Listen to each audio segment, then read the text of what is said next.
I'm going to talk fast. I awoke from a dream this morning. Now this was not this morning. I found this last night just before I went to bed, okay? This is from some months ago. I awoke from a dream this morning with a simple but profound revelation of the mechanics of a joy-filled life and a well body. Do you want a joy-filled life? Yes. Do you want your body to be well? Yes. Okay. Then listen up. Here, in the dream, I am talking to a person who has asked me how to forgive. Evidently, she was going by her emotions. Did Aaron say that today? Did Liz say that? Going by her emotions and the intense feelings that accompany unforgiveness. Unforgiveness has lots of feelings, and none of them are good, okay? She was evidently going by her emotions and the intense feelings that accompany unforgiveness. She could not fathom being able to forgive or even having the desire to forgive the wrong that was done to her. My response to her was this sentence: I am constantly making room for forgiveness. And in there is a capital F, forgiveness, okay? I am constantly making room for forgiveness. I am constantly making room for forgiveness. Her puzzled look of how in the world do you do that led me to reply by praise and giving thanks. I woke up saying, I constantly make room for forgiveness by praise and giving thanks.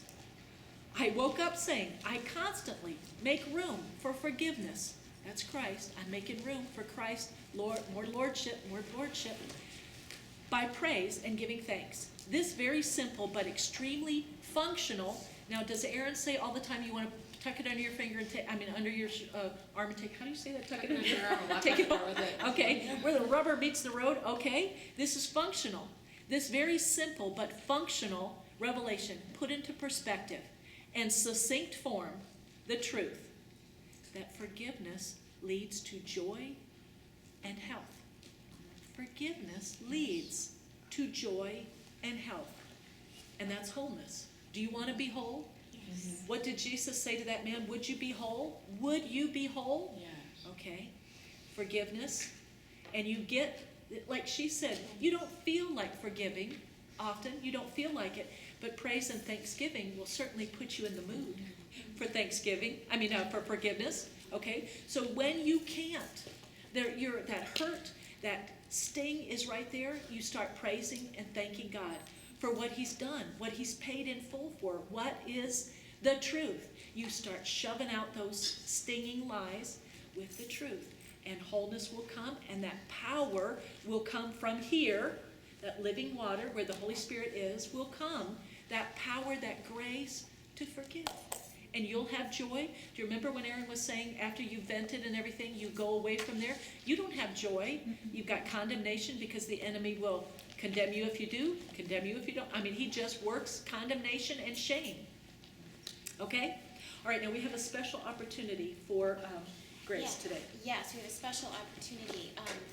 I just want to bring before you a need that is a need represented here.